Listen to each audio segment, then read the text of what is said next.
ये काफ़ी अच्छी बिजनेस अपॉर्चुनिटी है, मैं बिल्कुल कहूँगा, क्योंकि इसमें कोई भी लिमिटेशन नहीं है। इंडिविजुअल आदमी, मेरे कई सारे ऐसे दोस्त हैं जिनका खुद का ईएम आज 1000-1500 करोड़ तक का है।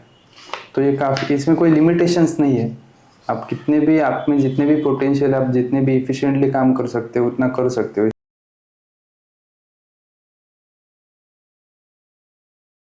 मेरा नाम निखिल जोशी है, मैं नासिक से ही हूँ। मैं बेसिकली, मैंने सबसे पहले इलेक्ट्रिकल इंजीनियरिंग किया था। उसके बाद मैंने नासिक के एक लिस्टेड कंपनी थी, वहाँ पे 5 साल जॉब किया। ओवरऑल एमआईडीसी में भी 2-3 साल जॉब किया। उसके बाद एक जगह पे आने के बाद मुझे रियलाइज़ हुआ थोड़ा कि जॉब करने में कुछ जो है, कुछ लिमिटेशंस है। मैं अपने जो ड्रीम्स है उसको जॉब के पाथ से अचीव नहीं कर सकता।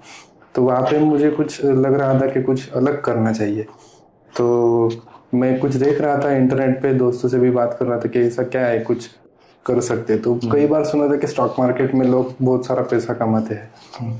तो ये सब जानकारी ढूंढ ही रहा था मैं। तो वहाँ पे मुझे उद्योग वर्धिनी, ये इंस्टीट्यूट का नाम पता चला। तो मैंने 2018 में उद्योग वर्धिनी में फाइनेंशियल एंटरप्रेन्योरशिप डेवलपमेंट करके कोर्स था, वो कोर्स किया था। वहाँ पे जॉब तो मैंने क्विट कर दिया था, काफ़ी सारा टाइम था, इसलिए मैंने फिर ये स्टार्ट किया, ये कोर्स में एडमिशन लिया। पहले मेरा जो टारगेट था तो सिर्फ स्टॉक मार्केट सीखना था, लेकिन टाइम होने की वजह से वो कोर्स में मुझे उसके अलाइन जो भी प्रोग्राम्स थे, जैसे कि mutual fund, insurance, banking and finance, taxation, ये सारे टॉपिक्स भी सिखाए गए। तो स्टॉक मार्केट में मेरा काम चल ही रहा था साइमल्टेनियसली। फिर मैंने कुछ एग्ज़ाम्स दिए, उद्योग वर्धिनी ने मुझे काफ़ी अच्छा गाइड किया उसमें। उसके बाद म्यूचुअल फंड में मैंने मेरा काम स्टार्ट किया और अभी 450 से ज़्यादा क्लाइंट्स को मैं सर्विस दे रहा हूँ। म्यूचुअल फंड इंडस्ट्री की बात करें तो 1961 से इंडिया में म्यूचुअल फंड स्टार्ट्स हुए, लेकिन देखा जाए तो पिछले 40 सालों में यहाँ पे जितना नहीं हुआ था, ये 10-20 सालों में हमें देखने को मिला। तो 2013 में ये जो इन्वेस्टमेंट का कॉर्पस था, इसको एसेट अंडर मैनेजमेंट जो कहा जाता है, तो वो इंडिया का 9 ट्रिलियन के आसपास था। और 10 सालों में आज वो लगभग 50 ट्रिलियन के आसपास पहुंच चुका है। तो ये 5 टन की जो ग्रोथ है, ये सिर्फ 10 सालों में हुई है। और देखा जाए तो उसके पहले 1961 से लेके 2010, मतलब 50 सालों में जितना नहीं हुआ था, इतना सिर्फ 10 सालों में हुआ। इन्वेस्टर जो है, पहले ऐसा समझा जाता था कि म्यूचुअल फंड्स ये सिर्फ हाई रिस्क ही होता है, या फिर उसमें सिर्फ बड़े लोग इन्वेस्टमेंट करते, या फिर कंपनीज ही इन्वेस्टमेंट करती। जो आम आदमी है वहाँ यहाँ का, तो उनको कुछ जानकारी नहीं थी, इसकी वजह से नहीं हो पाया। और पिछले 10-15 सालों में बहुत सारे इनिशिएटिव्स लिए गए गवर्नमेंट की तरफ से, म्यूचुअल फंड इंडस्ट्री की तरफ से, सेबी की तरफ से। तो उसकी वजह से ये काफ़ी अच्छा ग्रोथ देखने को मिल रहा है। पहले तो जो पहले काम चल रहा था इंडस्ट्री में, वो ऑफलाइन जरिए में चल रहा था। 2000 के पहले की बात है। 2000 के बाद धीरे धीरे ये सब जैसे ऑनलाइन आने लगा, उसके बाद ये इंडस्ट्री में ट्रांसपेरेंसी बढ़ गई। टाइम ऑफ ट्रांजेक्शन है वो काफ़ी कम होता गया, और डिजिटली, जैसे डिजिटल एरा में एडवर्टीजमेंट्स वगैरह ये बढ़ने लगे, उसके बाद लोगों को पता चला कि इसमें ऐसी कोई ज़रूरत नहीं कि मेरे पास बहुत सारा पैसा चाहिए, 500 रुपये से भी लोग मंथली इन्वेस्टमेंट कर सकते हैं। ये जब बात लोगों तक पहुंचने लगी, तब इसमें ये काफ़ी ग्रोथ दिखने को मिली। म्यूचुअल फंड ये किस तरह से काम करता है, तो इसमें क्या है, हर कोई आदमी जो है वो स्टॉक मार्केट में से पैसा कमाना चाहता है, लेकिन स्टॉक मार्केट में से पैसा कमाने के लिए अपने पास एक तो नॉलेज होना चाहिए अच्छा, और उसके साथ टाइम भी होना चाहिए, और स्किल्स भी होने चाहिए। ये हर किसी को पॉसिबल नहीं है प्रैक्टिकली। तो जो एसेट मैनेजमेंट कंपनी रहती है, वो एक फंड मैनेजर अपॉइंट करती है। वो फंड मैनेजर जो रहता है, उसका ये इंडस्ट्री का काफ़ी अच्छा एक्सपीरियंस रहता है, कुछ क्राइटेरियाज रहते हैं, उन बेसिस पे फंड मैनेजर का सिलेक्शन होता है वो फंड एसेट मैनेजमेंट कंपनी की तरफ से। एसेट मैनेजमेंट कंपनी जो रहती है वो कैसे फॉर्म होती है, तो उसमें ट्रस्टी रहता है, प्रमोटर जैसे कहा जाता है, वो ट्रस्टी रहता है। उसमें फंड मैनेजर सब ऑपरेट करता है उसमें। और एक बात है कि म्यूचुअल फंड में जो सिक्योरिटी की बात है, तो यहाँ पे क्रॉस होल्डिंग होता है, मतलब कोई एक कंपनी खुद को लगता है इसलिए कोई भी डिसीजन नहीं ले सकती। को ये सब जो उनका गाइडलाइन रहता है, सेबी का जो गाइडलाइन रहता है, वो सेबी इसको क्लोजली मॉनिटर करती है। इसमें क्रॉस होल्डिंग रहता है, जैसे कि इन्वेस्टर का पैसा है, ट्रस्टी सिर्फ ट्रस्टी है, ऑपरेट सब फंड मैनेजर करता है। ये जो सिक्योरिटीज़ है वो अपने जो एनएसडीएल और सीडीएसएल है, गवर्नमेंट डिपॉजिटरी उनके पास रहता है। इसका मॉनिटरिंग सेबी करती है। इसके ट्रांजैक्शन के रिकॉर्ड अपनी जो क्रेडिट रेटिंग कंपनी है और जो रजिस्ट्रार्स है, क्रेडिट रेटिंग कंपनीज के रिकमेंडेशंस जो रहते हैं उसका भी इसमें ख्याल रखा जाता है। और जो रजिस्ट्रार रहता है कैम्स और कार्वी, जैसे अभी के फिनटेक नाम से जाना जाता है, तो ये सब इनके रिकॉर्ड्स रखते हैं। तो ये क्रॉस होल्डिंग होने की वजह से इसमें कोई जो फंड्स का मिस यूटिलाइजेशन होता है तो इसकी कोई संभावना नहीं रहती।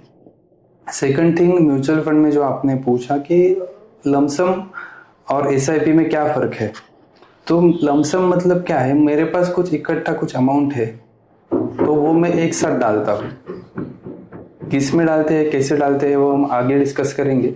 तो ये रहता है, लेकिन इसमें एक थोड़ी सी रिस्क जो रहती है कि मार्केट कहाँ पे है, इसकी अगर हमें जानकारी है अच्छे से तो कई बार म्यूचुअल फंड लमसम इन्वेस्टमेंट भी काफ़ी अच्छा रिटर्न्स देती है।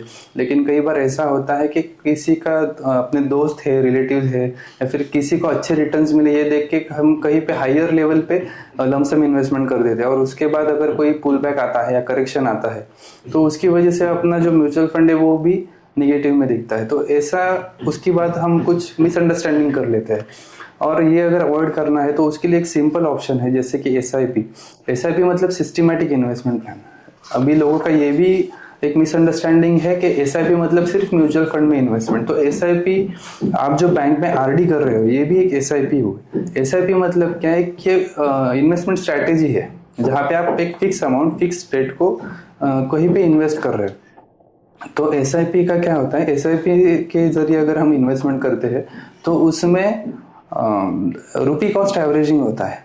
फॉर एग्जाम्पल आज मैंने 10 रुपए में कुछ खरीदा और उसका रेट कल 8 रुपए पे आ गया, तो बाय डिफॉल्ट मेरा कुछ एक्स अमाउंट वहां पे जाने वाला है। तो 8 और 10 का एवरेज होके ही मेरा आगे का कैलकुलेशन होता है। इसमें काफ़ी अच्छा रिटर्न्स मिलता है और जो मार्केट की वॉलेटिलिटी है ये एसआईपी के जरिए एब्जॉर्ब हो जाती है। म्यूचुअल फंड इंडस्ट्री में सबसे बेसिक जो है म्यूचुअल फंड डिस्ट्रीब्यूटर का करियर जो है वो काफ़ी अच्छा है। इसमें सिर्फ ऐसा है, पेशेंस रखना चाहिए। पहले 3-4 सालों तक हमें कुछ भी पैसा नहीं मिलेगा, ऐसा भी रहता है, क्योंकि यहाँ पे म्यूचुअल फंड जो है वो एट द एंड इन्वेस्टर को भी लॉन्ग टर्म में ही ज़्यादा रिटर्न्स देने वाले। तो अगर इन्वेस्टर का अच्छा पोर्टफोलियो बनता है, उसको अच्छे रिटर्न्स मिलते हैं, तो उसी बेसिस पे हमें रिटर्न्स मिलने वाले।